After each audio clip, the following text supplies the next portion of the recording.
俄乌战场东线再现四部机，改个包装的希特勒电锯又开始嘶吼了。前段时间有乌军发布视频，展示战壕上的一挺 MG3 通用机枪，其前身就是二战时期的 MG42。估计俄军也没想到，80年前揍过自己爷爷的 MG42，现在又开始打自己了。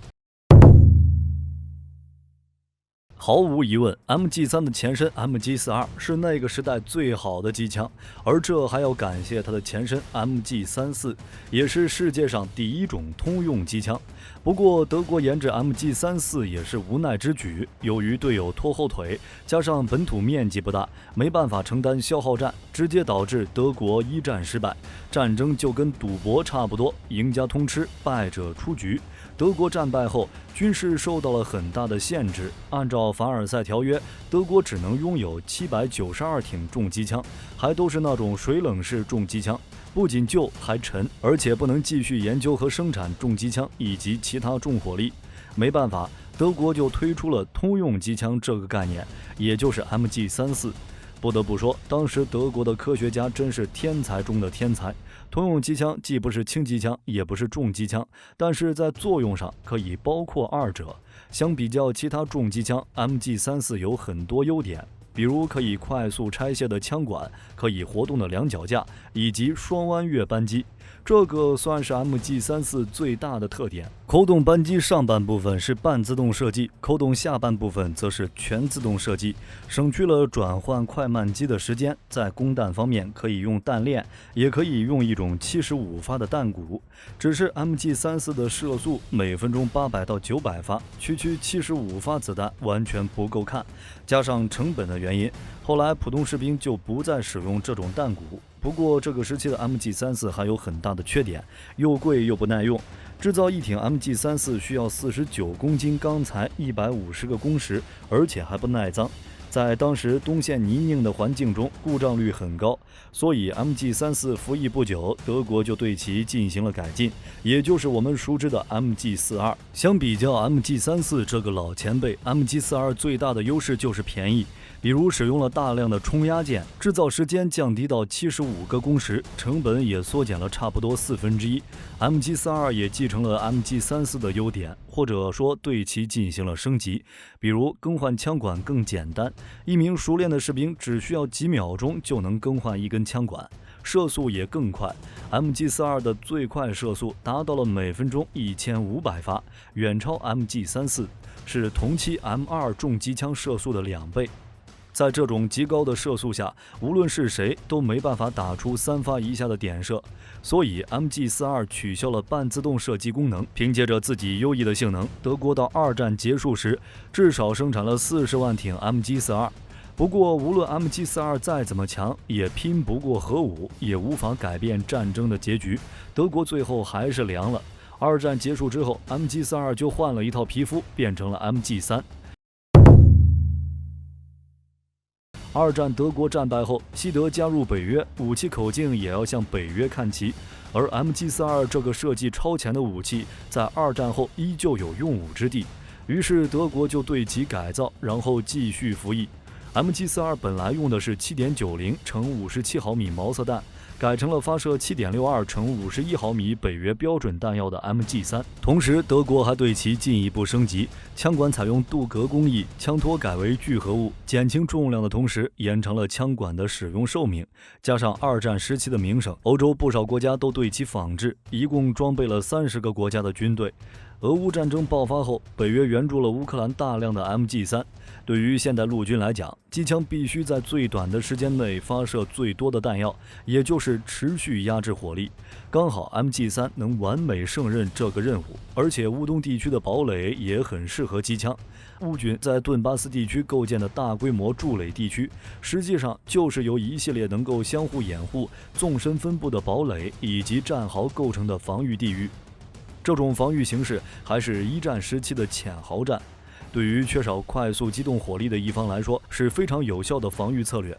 就比如乌军，虽说北约已经开口援助坦克，但是在数量方面肯定是比不过俄罗斯，苏联时代的遗产还没花完呢。而这种大纵深的堡垒就需要机枪、迫击炮以及机动炮兵力量协同作战。如果俄军距离比较远，就用自行火炮和火箭炮攻击；俄军发动装甲冲击，则用精确制导炮弹拦截；等俄军的距离近了，则用迫击炮、机枪和反坦克导弹。所以，俄乌潜壕战也是一场机枪大战。从马克沁、NSV、PKP、M2一直到 MG3，各种机枪全部投入战场扫射。至于步枪、冲锋枪这种轻武器，则是完全上不了台面。凭借着乌东战壕，乌军的防守还算出色，只是俄军打了几个月之后发现了不对劲，乌军的单兵反坦克导弹太多，自家坦克被各种开罐。到现在，俄军基本上都是让坦克装甲车轮流轰击，不会出动坦克集群正面强突乌军阵地，机枪的作用就少了很多。不过在巷战，机枪还是有用的，一挺机枪封锁一条街，可以轻松穿透轻型装甲车辆。至于坦克、火炮，在城市里行动不便，用反坦克导弹直接开罐就行。而且大口径机械也能用于远程狙击，特种部队将机枪架在机动车上，火力也挺猛的。不过这里有一个问题，俄军打巷战的战术就是火力优先，基本不会进入大楼内搜索，直接重炮轰击摧毁高楼建筑物。如果发现敌方机枪火力点，3辆坦克轮番轰炸，乌军步兵带着机枪大杀四方的情况基本不会出现。这就有一个问题，现代战争中步枪、机枪这种发展潜力耗尽的武器还有生存空间吗？机枪跟火炮一样是有过辉煌时期的，机枪最初的时候是为了弥补步兵不足的问题，当时步兵用的都是步枪，火力相当贫弱。机枪出现后，很快就成为了各国陆军的必备装备。只是进入自动武器时代之后，轻武器就已经不是决定战争胜负的主要因素了。二战以来的机械化战争，坦克、装甲车辆、飞机才是重点。现代战争发展成了谁有制空权谁是老大，连陆战之王坦克、战争之神火炮都不行了，更别说机枪了。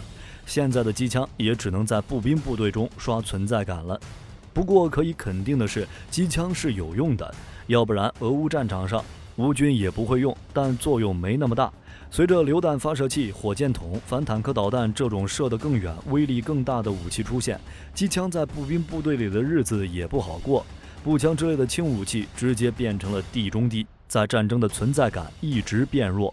就比如俄乌战争，去年夏天的时候，俄军炮弹消耗的最高峰达到了1天5到6万发炮弹，乌军回应的数量也差不多，双方基本上没有短兵相接的机会，整天拿火炮对轰。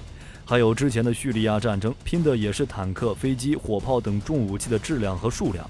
这些武器已经可以决定战场胜负了，机枪很多时候都只是一个小配角，步枪就更别说了。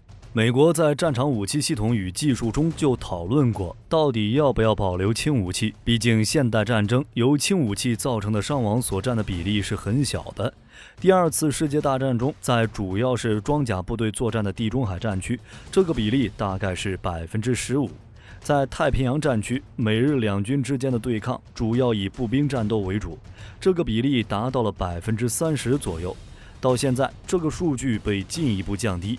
按照统计，现代战争里80%左右的伤亡都是间接瞄准，比如火炮这种远程火力造成的，15%是机枪、榴弹发射器等直接瞄准的重武器造成的，地雷、步枪等造成的伤亡不超过5%。这还是考虑了近距离交火的情况下，如果是平原作战，轻武器的杀伤占比可能还要更小。现在则是更猛，无人机异军突起，战线前沿10公里以内都是透明的，发现敌军动向之后，直接把坐标报给炮兵，根本用不到步兵上去打。面对火炮、坦克这种重武器，再好的枪械都没用。所以从去年下半年开始，喜欢玩手机当网红的车臣部队拍摄的一线战斗也不多。当然，也有可能是被打残了。其次，轻武器的发展前景有限，或者说已经抵达了一个极限。100年前，依靠火药燃气和机械完成自动发射的轻武器已经发展到瓶颈了，基本上没有发展革命性进步的可能。就比如俄罗斯的 AK-12，不过是老 AK 换个新皮肤，加点新附件罢了。美国的 AR 改来改去，也离不开 AR 的老底子。像什么 NGSW 塑料壳弹、无壳弹，只是边边角角的改进，不值一提。问题来了，既然重武器能打赢战争，那还要轻武器干嘛？或者说，轻武器为什么没用还能活到现在？就比如 AK-47 已经是几十年前的老武器了，与它同时代的坦克、飞机等重武器基本上都进博物馆了，但 AK-47 还能在战场上活跃。火力军觉得这个问题跟五代机要不要装机炮有异曲同工之妙。虽说轻武器不能决定战场胜负，但不能没有。到了小规模战斗这个层面，因为战线和地形等原因，在丛林战、巷战、山地战这种重武器可能受限的情况下，士兵就能拿着步枪防身了。当然，机枪相比较步枪之类的武器更适合连续自动射击，在战场上还能起点作用，仅此一点就没有其他枪械能将其取代，只是适用范围没有那么广而已。毕竟现代战争不可能有步兵顶着火力冲锋，重机枪这种静止的目标就跟靶子差不多。像大口径机枪、小口径机枪、通用机枪等都有适应的情形，比较有针对性，所以机枪大概还能在军队里装备很长时间。而且高科技现代化战争，导弹不能完成一切任务，空袭也不能全歼敌人，就像海湾战争，空袭之后还有陆军打扫战场呢。这个时候机枪之类的武器就有用了。还有抗登陆作战的时候，机枪的射速的优势还行，杀伤敌方轻型登陆艇没问题，用在小型舰艇上也能用于低烈度冲突，保护岛礁和护渔等任务。当然，在冲突比较激烈的战区，最低的火力标准就是机枪、手枪、步枪之类的武器。如果想活跃在俄乌战场这种大规模战场，轻武器就需要换个形式了，比如无人系列。火力军之前聊未来战场的时候说过，未来战场机器狗横行，头顶一挺机枪在城市里乱跑，与无人机搭配作战，而且机器狗的武器设置、任务系统还可以是模块化结构，可以根据战场需求更换各种武器装备。上一秒还是战场机器狗，下一秒就换装变身榴弹发射狗，甚至是喷火狗。后面还有各种无人设备跟进，比如无人防空装甲车、无人坦克、无人扫雷车、各种无人机等。机器狗搞不定的时候，让无人机投弹执行任务，还有远距离火力输出，各方位照顾敌人。轻武器想重回战场，或许只能使用这种全新的战法。几十公里的战场纵深，实际参战的人员可能都不到100人。只不过想要无人装备主宰战场，强大的硬件与数据支撑不能少，现在的水平还达不到，手枪步枪还是只能看着好兄弟机枪在战场上发光发热。